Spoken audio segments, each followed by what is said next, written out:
వెంకటేశాయ. గురుర్బ్రహ్మా గురుర్విష్ణుః గురుర్దేవో మహేశ్వరః గురుః సాక్షాత్ పరం బ్రహ్మ తస్మై శ్రీ గురవే నమః. జటిలం చీరవసనం దండకారణ్యవాసినం మునివేషధరం ధ్యాయేత్ అరణ్యే కాండ ఉత్తమే. శ్రీరామచంద్ర పరబ్రహ్మణే నమః. అథ శ్రీమద్ రామాయణే ఆదికావ్యే అరణ్యకాండే 31 సర్గః. అథైవ ముక్త్వా ప్రయయౌ ఖరయుక్తేన రావణః రథేనాదిత్యవర్ణేన దిశః సర్వాః ప్రకాశయన్. దండకారణ్యంలో జరిగినటువంటి ఆ యుద్ధమును గురించి, రామచంద్రుని చేతిలో తమ జ్ఞాతులైనటువంటి ఖరదూషణాది రాక్షసులందరూ కూడా వధింపబడినటువంటి విషయం గురించి అకంపనుడు రావణాసురుడికి తెలియజేయగా, రావణాసురుడు రాముడి మీద యుద్ధాన్ని చేద్దాము అనుకుంటే యుద్ధము కాదు, ఇక్కడ యుక్తిని ప్రయోగించాలి అని రాముడిని ప్రత్యక్షంగా ఎదుర్కోవటం అనేది చాలా అసాధ్యము. అయితే అతని భార్య అయినటువంటి చతుర్దశ భువనైక సుందరి అయినటువంటి సీతాదేవిని కనుక అపహరించినట్లయితే రాముడిని అదుపు చేసినట్లే, రాముడి మీద గెలిచినట్లే, రాముడి మీద పగ తీర్చుకున్నట్లే అని చెబితే, ఇంకా రావణాసురుడు నువ్వు చెప్పిన ఆలోచన చాలా బాగున్నది, రేపే ఆ పని చేయటానికి సిద్ధపడతాము, ఆ సీతాపహరణం అనేది చేసి తీరుతాము అని చెప్పి ఆలోచిస్తూ, సరే మరి రాముడిని దూరంగా పంపించి, అంటే సీతాదేవికి రాముడిని దూరంగా పంపించి అప్పుడు సీతను అపహరించాలి అనేది ఆలోచన. మరి అలా పంపించాలి అంటే ఏదో ఒక మోసం అనేది చెయ్యాలి, మరి ఏం చెయ్యాలి అని ఆలోచిస్తూ ఇంకా రావణాసురుడు అక్కడి నుంచి బయలుదేరి ఒక ఆలోచన మనసులో తట్టింది, అక్కడి నుంచి బయలుదేరాడు. ఎలాగా? ఖరయుక్తేన రథేన, గాడిదలు కట్టినటువంటి రథంలో అని. ఇక్కడ గాడిదలు అంటే బరువు మోసేటటువంటి గాడిదలు కాదు, గుర్రం జాతికి చెందినటువంటి అంటే కంచర గాడిదలు అంటారు కదా, అవి అన్నమాట. చాలా వేగంగా పరిగెత్తేవి, బరువును కూడా లాగగలిగినటువంటివి అయినటువంటి ఆ కంచర గాడిదలు కట్టినటువంటి ఆ రథాన్ని అధిరోహించి బయలుదేరి వెళ్ళాడు.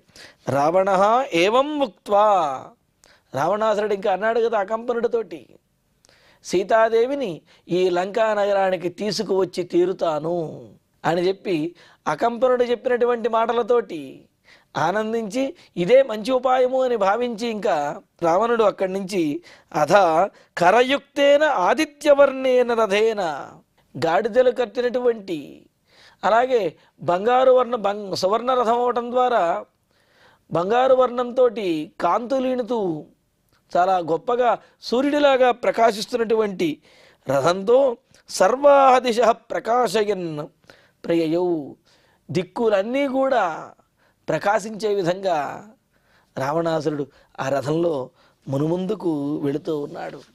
మరి ఎక్కడికి వెళ్ళాడనేది మనకు తెలుస్తుంది.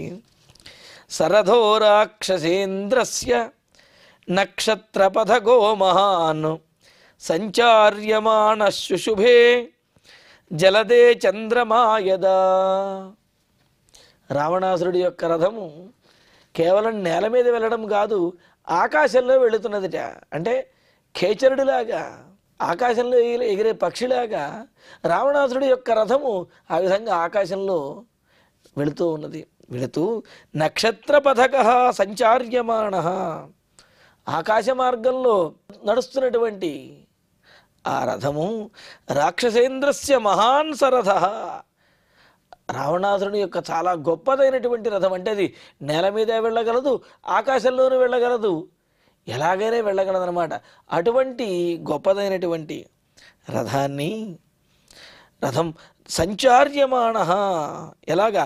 జలదే సంచార్యమాణ చంద్రమాహ ఇవ, మేఘముల మధ్యలో ఉన్నటువంటి చంద్రుడిలాగా ఆ ఆకాశము మధ్యలో రావణాసురుడి యొక్క రథం అంత గొప్పగా ప్రకాశిస్తూ ఉన్నది. అటువంటి దివ్యమైనటువంటి రథంలో బయలుదేరి రావణాసురుడు ఆకాశంలో వెళుతూ ఉన్నాడు. మరి ఎక్కడికి వెళుతున్నాడు రావణాసురుడు? అతని మనసులో కలిగినటువంటి ఆలోచన ఏమిటి? అసలు పన్నినటువంటి పన్నాగం ఏమిటి? అది మనకు తర్వాత శ్లోకంలో చూడండి. సమారీచాశ్రమం ప్రాప్య తాటకేయముపాగమతు మారీచేనార్చితో రాజా భక్ష్యభోజ్యైరమానుషై. సహా ఇంకా ఆ రావణాసురుడు మారీచాశ్రమం ప్రాప్య మారీచుని యొక్క ఆశ్రమానికి చేరుకున్నాడు. ఏమండి, మారీచుడు అంటే ఎవరైనా మహర్షి? మారీచుని యొక్క ఆశ్రమము అని చెప్పి అంటున్నారు అని అంటే, ఆ విశ్వామిత్ర యాగ సంరక్షణ సమయంలో రాముడు ప్రయోగించినటువంటి మానవాస్త్రానికి, మానవాస్త్రం యొక్క దెబ్బకు మారీచుడు అక్కడ నుంచి ఆ సిద్ధాశ్రమం దగ్గర నుంచి సముద్రంలో పడ్డాడు. రాముడి యొక్క బాణఘాతానికి అసలు ప్రాణం పోతుందనే అనుకున్నాడు. దాదాపు ప్రాణాలు పోయినంత పని అయ్యింది. చావు తప్పి కన్నులట్టబోయింది అన్నట్లుగా ప్రాణములు దక్కి ఆ సముద్రంలో పడడం వల్ల ప్రాణములు దక్కాయి. సరే, ప్రాణాలు దక్కాయి కదా అని చెప్పి మరలా ఇంకా అకృత్యాలు చేయడానికి పూనుకోలేదు. రామబాణం దెబ్బకు మారీచుడికి జ్ఞానోదయం అయ్యింది.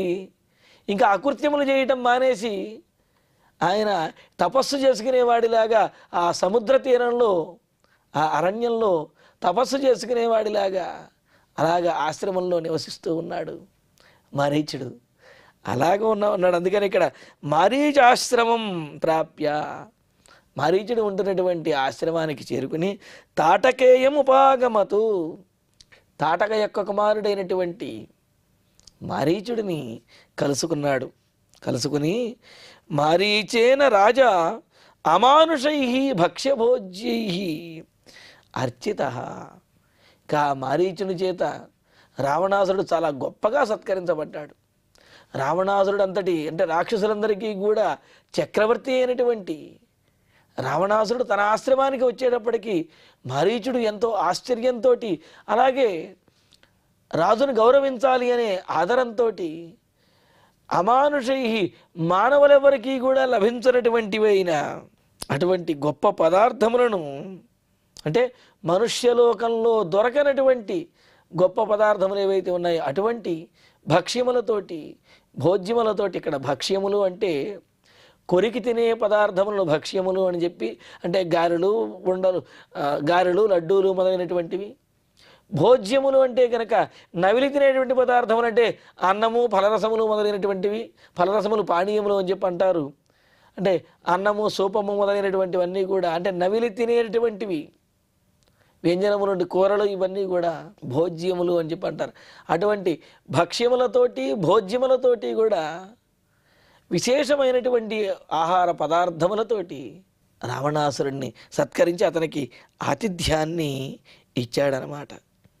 ఆతిథ్యాన్ని ఇచ్చిన తర్వాత ఇంకా పూజించి స్వయంగా ఆ మారీచుడే రావణాసురుణ్ణి గౌరవించి అతిథి మర్యాదలు చేసి ఉపచారములన్నీ కూడా స్వయంగా తానే చేసి ఇలా అంటూ ఉన్నాడు.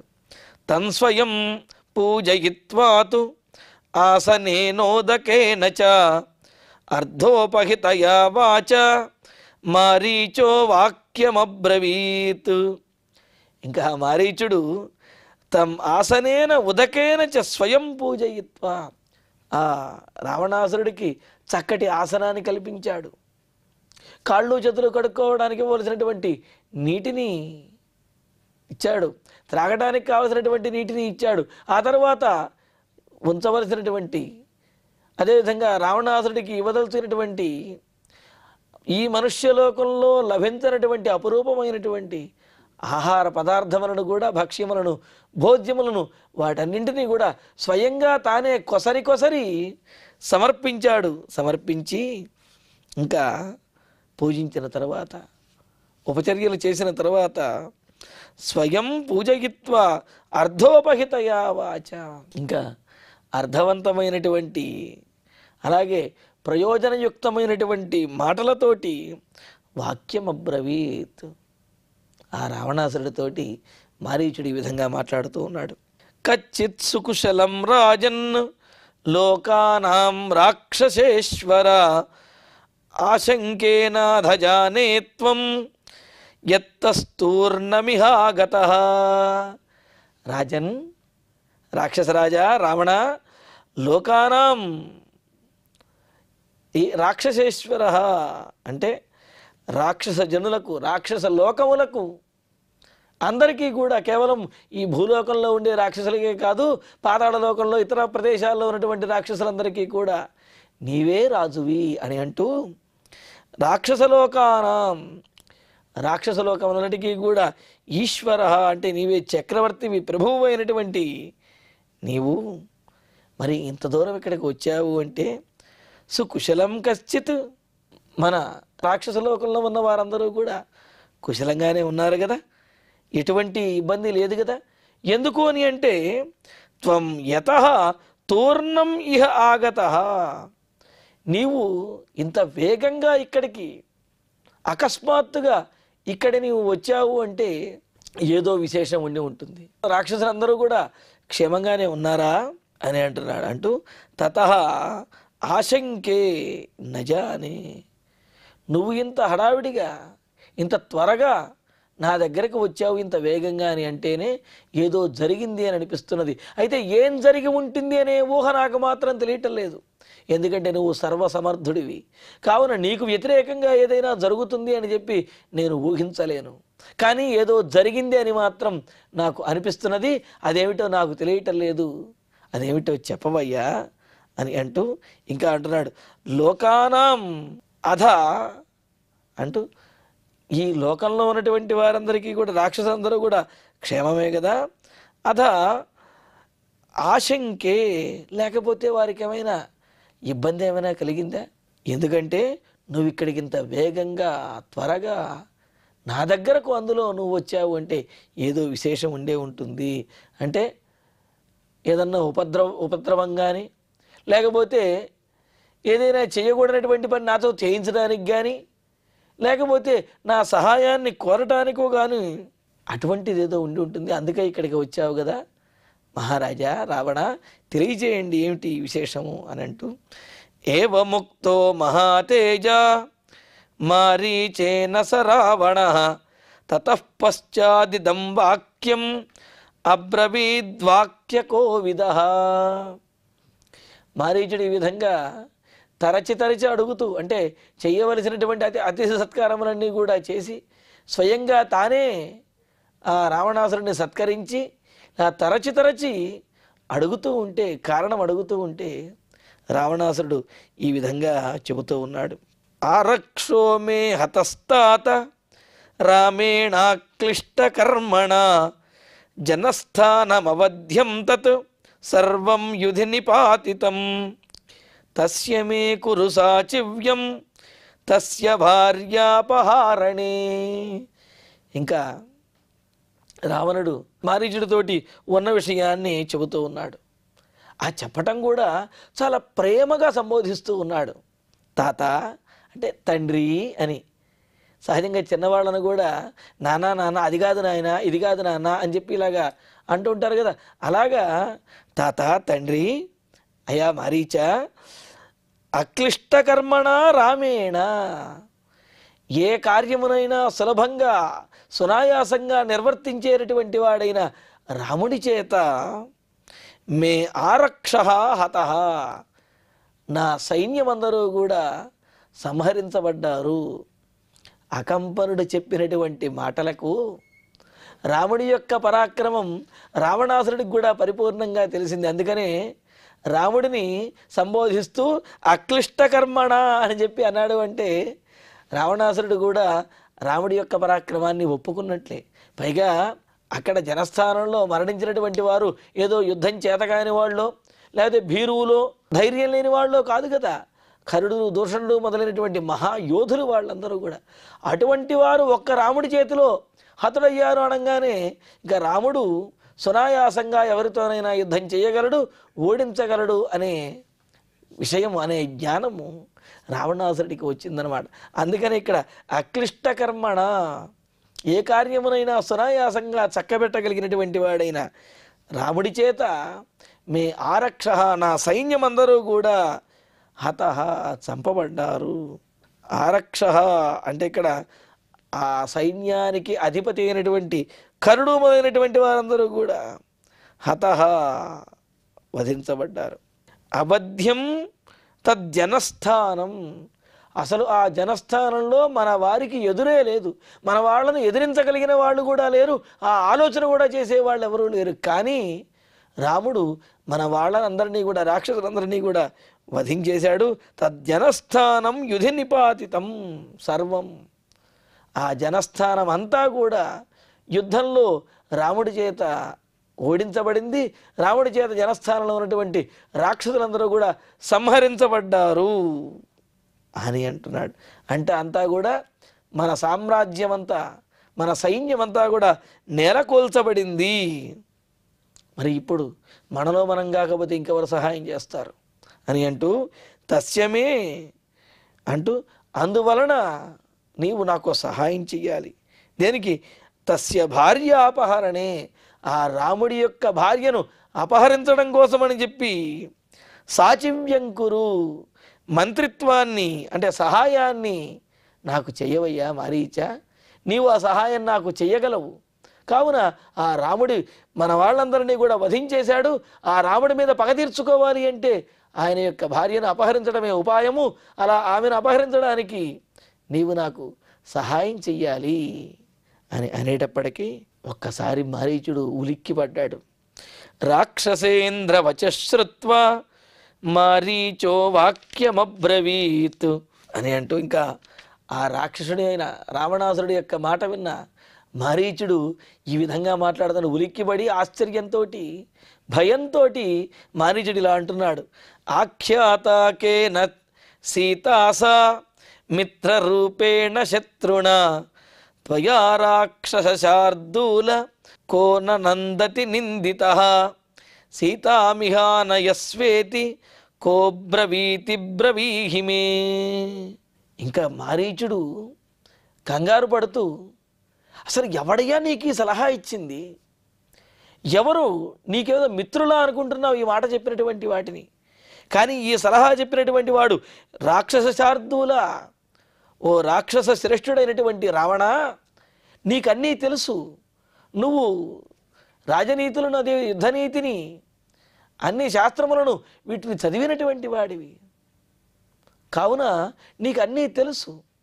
అయినప్పటికీ కూడా నీకు ఎవరో ఇటువంటి సలహా ఇచ్చారు అంటే మిత్రరూపేణ కేన శత్రుణ, నీకు మిత్రుడిలాగా నటిస్తూ, మిత్రుడిలాగా ఉంటూ ఎవరో నీ శత్రువు ఈ విధమైనటువంటి సలహా నీకు ఇచ్చాడు.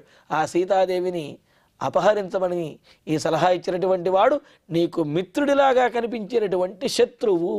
నహి విశ్వాసయేత్ పురుషం విషకుంభం పయోముఖం అని చెబుతూ, అంటే పైకి చూడటానికి అమృత భాండాల్లాగా అనిపిస్తూ విషము నిండి ఉన్నటువంటి ఆ భాండాన్ని ఏ విధంగా అయితే విశ్వసించకూడదో, ఏ విధంగా అయితే త్రాగకూడదో, అదేవిధంగా మిత్రులలాగా కనిపిస్తూ ఈ విధంగా ద్రోహం చేసేటటువంటి, నాశనం చేసేటటువంటి సలహాలు ఇచ్చేవారిని నమ్మకూడదు అని అంటూ, రాక్షసేంద్ర రావణ, సీతాదేవిని అపహరించమని ఎవరైతే నీకు చెప్పారో ఆ చెప్పినటువంటి వాడు నీకు మిత్రుడి రూపంలో ఉన్నటువంటి నీ శత్రువు అని అంటున్నాడు.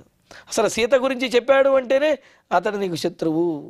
అంతేకాదు, ఇహ ఆనయస్వ ఇతి, ఆమె గురించి చెప్పినటువంటి వాడు శత్రువు అయితే అసలు ఆమెను అక్కడి నుంచి అపహరించి తీసుకురమ్మని చెప్పి ఎవరైతే నీకు ఉపాయం చెప్పాడో వాడు ఇది కహ బ్రవీతి, నీకు ఆ విధంగా ఎవరు చెబుతారో తెలుసా?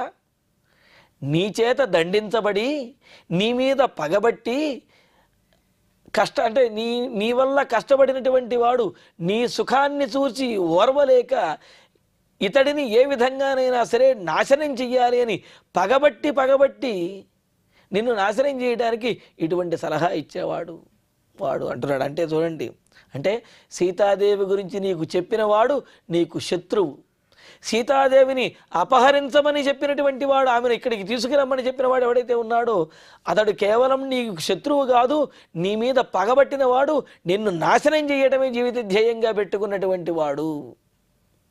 అంటే నీ చేత పూర్వము తిరస్కరించబడి, అవమానించబడి, ఆ బాధను అనుభవించి ఎలాగైనా ఈ జీవితంలో రావణాసురుని నాశనం చేయాలి అని అనుకుని ఈ విధంగా నీకు మిత్రుడి రూపంలో దరిచేరి దగ్గరకు చేరి నిన్ను నాశనం చేయడానికి పగబట్టి ఈ విధంగా సీతాదేవిని అపహరించమని నీకు సలహా ఇచ్చాడు. కావున నీకు శత్రువు ఎవరు అంటే సీతాదేవి గురించి చెప్పినటువంటి శత్రువు ఎవరు, సీతాదేవిని అపహరించమని చెప్పినటువంటి నీ మీద పగబట్టినటువంటి వాడు ఎవరు, కక్షగట్టినటువంటి వాడు ఎవడో చెప్పు. ఎందుకు అంటే అటువంటి వారు తప్ప ఇలాంటి సలహాని ఎవరు కూడా ఇవ్వరు. అంతే కదా, మన వాళ్ళు పెద్దవాళ్ళు చెబుతూ ఉంటారు, తనది కాకపోతే తాటిపట్టికి ఎదురు దేకమన్నట్ట. ఎవడో దేకుతూ ఉన్నాడు, దేకుతూ ఉంటే ఏం చెప్పాలి, అయ్యా ఆ తాటిపట్టికి పేళ్ళు ఉంటాయి, దాని మీద దేకి దగ్గర గుచ్చుకోరాని చోట ఆ పేళ్ళన్నీ గుచ్చుకుంటాయి, నువ్వు దేకవద్దు అని చెప్పాలి. కానీ వీడికి జరిగి తీరవలసిందే, శాస్తి జరగాలనుకున్నవాడు ఏమంటాడు, భలే ఉంటుందిరా దేకని చెప్పి అంటాడు. అంటే ఏమిటి, అక్కడ ప్రోత్సహించడం కాదు, నాశనం చేయటం అనేది, బాధ పెట్టడం అనేది అక్కడ ఉద్దేశ్యం అన్నమాట. అలాగా మరి రావణాసురుడికి ఈ విధమైనటువంటి సలహా ఇచ్చినటువంటి వాడు రావణాసురుడిని నాశనం చేయడానికే దాపురించినటువంటి వాడు అనే విషయాన్ని మారీచుడు చాలా స్పష్టంగా చెబుతున్నాడు. కావున ఎవడయ్యా నీకు ఈ సలహా ఇచ్చినటువంటి వాడు, ఎవరు అసలు సీతాదేవి గురించి చెప్పినటువంటి వాడు, వాళ్ళు నీ మీద పగబట్టి నిన్ను నాశనం చేయడానికి ఈ విధమైనటువంటి మాటలు చెప్పారు అని అంటూ కేవలం పగబట్టడమో నిన్ను నాశనం చేయటమో కాదు, ఈ రాక్షసలోకానికి దిక్కులేనటువంటి పరిస్థితిని కల్పించడానికి వాళ్ళు అనుకుంటున్నారు. ఎందుకు అంటే ఈ రాక్షసలోకానికి నీవే చక్రవర్తివి, నీవే ఆధారము, నిన్ను నమ్ముకునే రాక్షసులందరూ కూడా ధైర్యంగా ఉండగలుగుతున్నారు. అటువంటి నిన్ను గనక నాశనం చేసినట్లయితే రాక్షసులందరూ కూడా నశించిపోతారు అని రాక్షస జాతి నాశనానికే ఎవడో దాపురించాడు, ఇటువంటి సలహా నీకు ఇచ్చాడు అని అంటూ ఇంకా అంటున్నాడు, రక్షోలోకస్య సర్వస్య కశృంగం చేత్తుమిచ్చతి ప్రోత్సాహయతి కశ్చిత్వాం సహి శత్రుర సంశయ. కహ ఎవడయ్యా నీకు ఈ మాట చెప్పింది, సర్వస్య రక్షోలోకస్య శృంగం చేత్తుమిచ్చతి, సమస్తమైనటువంటి రాక్షసలోకానికే శిరస్సుని ఛేదించడానికి. ఇక్కడ శృంగము అంటే ఉన్నతమైనటువంటిది అని, ప్రాధాన్యము అని, గుర్తింపు అని, ఉనికి అని ఈ విధమైన అర్థాలు ఉన్నాయన్నమాట. కావున కస్య శృంగం, కహ రాక్షసలోకస్య శృంగం, ఎవడు రాక్షస జాతి యొక్క నాశనాన్ని కోరుకుంటున్నాడు, ఎవరు రాక్షస జాతి యొక్క గొప్పతనాన్ని నశింపజేయాలనుకుంటున్నాడు, చేత్తుం నాశయితుమిచ్చతి, నశింపజేయాలనుకుంటున్నాడు అంటే సమస్తమైనటువంటి రాక్షసులకి ప్రభువు అయినటువంటి నిన్ను నాశనం చేస్తే రాక్షసులందరూ కూడా నశించిపోతారు. అంతే కదా, శరీరానికి శిరస్సును ఛేదించేస్తే ఇంకా మిగతా శరీరం అంతా ఉండి మాత్రం ప్రయోజనం ఏమున్నది, పూర్తిగా నిర్వీర్యమైపోతుంది. నిర్వీర్యం ఏమిటి, పూర్తిగా దేహంలోంచి ప్రాణమైపోతుంది కదా. అలాగా రాక్షసులకు నాయకుడు అయినటువంటి నిన్ను నాశనం చేయడం ద్వారా రాక్షసులందరినీ కూడా నాశనం చేయాలి అని అనుకున్నది ఎవరు, అతడు నిజంగా కశ్చిత్ సహ శత్రుహు హి, అతడు శత్రువే, నీకు ఏమాత్రం సంశయం అనేదే లేదు. అతడు నిన్ను అలాగే రాక్షసులందరినీ కూడా నశింపజేయడానికే దాపురించి ఇటువంటి సలహా ఇచ్చాడు. కావున అతడి మాటలు నీవు వినిపించుకోవద్దు రాక్షసరాజా రావణ అని అంటూ, ఆశీవిష ముఖాద్దంష్ట్రాం ఉద్ధర్తుం చేచ్ఛతి త్వయా కర్మణా తేన కేనాపి కాపథం ప్రతిపాదితః సుఖసుప్తస్య తే రాజన్ ప్రహృతం కేన మూర్ధని. మహారాజా రాక్షసేంద్ర రావణ, కహ త్వయా ఆశీవిషముఖాత్ దంష్ట్రాం ఉద్ధర్తుం, ఎవడయ్యా విషసర్పము యొక్క నోటిలో ఉన్నటువంటి దంతమును తీయమని చెప్పి సలహా ఇచ్చినటువంటి వాడెవడు? అసలు విషసర్పం దగ్గరకే వెళ్ళకూడదు, పగబట్టింది అంటే వదలను కూడా వదలదు. అటువంటిది ఆ విషసర్పం నోటిలో ఉన్నటువంటి దంతమును పెకలించమని చెప్పి నీకు సలహా ఇచ్చినటువంటి వారు ఎవరంటే సీతాదేవిని అపహరించడము అని అంటే విషసర్పము యొక్క ఆ కోరలను పీకటమే, ఆ కోరలలో చెయ్యి పెట్టడమే. కావున ఆ పాము కాటు వేస్తే, సర్పము కాటు వేస్తే మరణమే పొందవలసి వస్తుంది. కావున ఎవరు నీకు ఈ విధమైనటువంటి సలహా ఇచ్చింది? కేన తేన కర్మణ కాపథం ప్రతిపాదిత. ఎవరు అసలు సీతాపహరణం చేయమనే కార్యం చెప్పి నీకొక కుత్సితమైనటువంటి అంటే ఏమాత్రము ఉచితము కానటువంటి మార్గాన్ని సూచించారు? అంటే చెడు మార్గము, కుమార్గము, ఓడిపోయే మార్గము, నశించిపోయే, నాశనమైపోయేటటువంటి మార్గాన్ని నీకు బోధించినటువంటి వారు ఎవరు అని అంటూ, సుఖసుప్తస్య తే రాజన్, చక్కగా సుఖంగా ఉన్నటువంటి నీ శిరస్సును, అంటే హాయిగా ప్రశాంతంగా సుఖంగా నిద్రించేటటువంటి వాడిని నెత్తి మీద కొట్టి కనుక లేపినట్లుగా, నిద్ర లేపి చికాకు పుట్టించినట్టుగా హాయిగా రాక్షసులందరికీ కూడా రాజుగా ఉండి అప్రతిహతంగా ఏ అడ్డు లేనటువంటి నిన్ను నాశనం చేయటానికి ఎవరో నిన్ను తట్టి లేపి మరి ఈ చెడు మార్గాన్ని బోధించి నీకు అపాయాన్ని కలిగే విధంగా, నీవు నశించే విధంగా సలహా ఇచ్చారు. ఆ సలహాను, వారు చెప్పినటువంటి మాటను నీవు పాటించినట్లయితే నాశనం అనేది తప్పదు.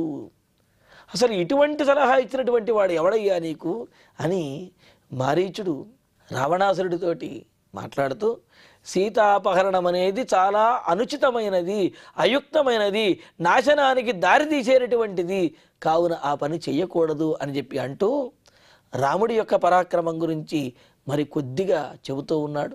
మరి ఆ విశేషాలను రేపటి ప్రవచనంలో తెలుసుకుందాము. ఇక ఇప్పుడు క్షమాప్రార్థన మంగళాంతంగా ఈనాటి ప్రవచన పారాయణ కార్యక్రమాన్ని పరిపూర్ణం చేసుకుందాం. యదక్షరపదభ్రష్టం మాత్రాహీనంతు యద్భవేత్ తత్సర్వం క్షమ్యతాం దేవ నారాయణ నమోస్తుతే.